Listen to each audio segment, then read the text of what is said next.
और उसके कारण जो गांव कभी सोचते नहीं थे कि नुकसान होगा, उन गांव में भी व्यापक नुकसान हुआ है। अभी क्षति का पूरा आकलन नहीं हुआ है। असम की सरकार भी अभी पूरा, हमारी टीम पूरा आकलन कर रही है, और अरुणाचल में भी आकलन का काम हो रहा है।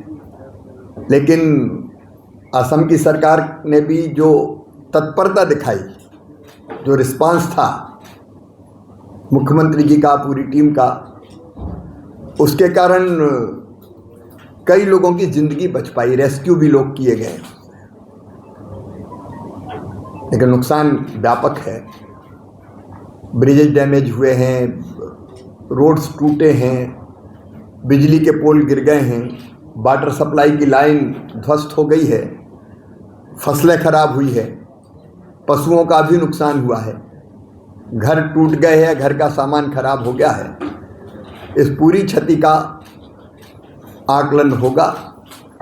एक अंतरिम रिपोर्ट हम माननीय प्रधानमंत्री जी को सौंपेंगे जो नुकसान यहाँ हुआ है, और हमारी प्रदेश की सरकार की पूरी टीम भी अभी क्षति का आकलन कर रही है। मुख्यमंत्री जी भी लगातार स्थिति पर नज़र रखे हुए हैं।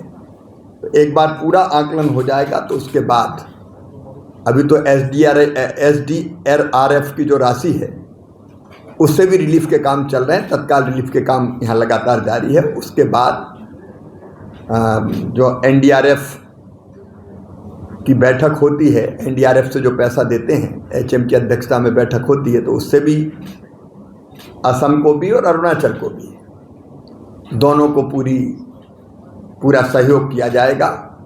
और कोशिश ये होगी कि इतने व्यापक संकट के बाद भी हम जनता को इस संकट के पार निकाल के ले जाएं।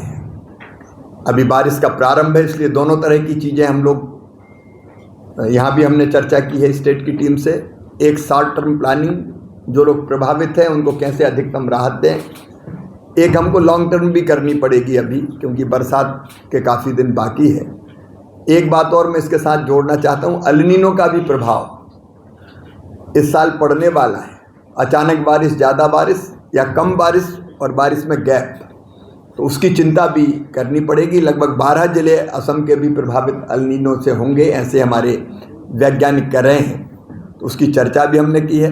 क्रॉप का जो डैमेज हुआ है, अभी समय है, इसलिए कृषि विभाग की तरफ से नए, यहाँ मैंने कहा कि आकलन करके बताएं, नई क्रॉप अगर लगाई जा सकती है।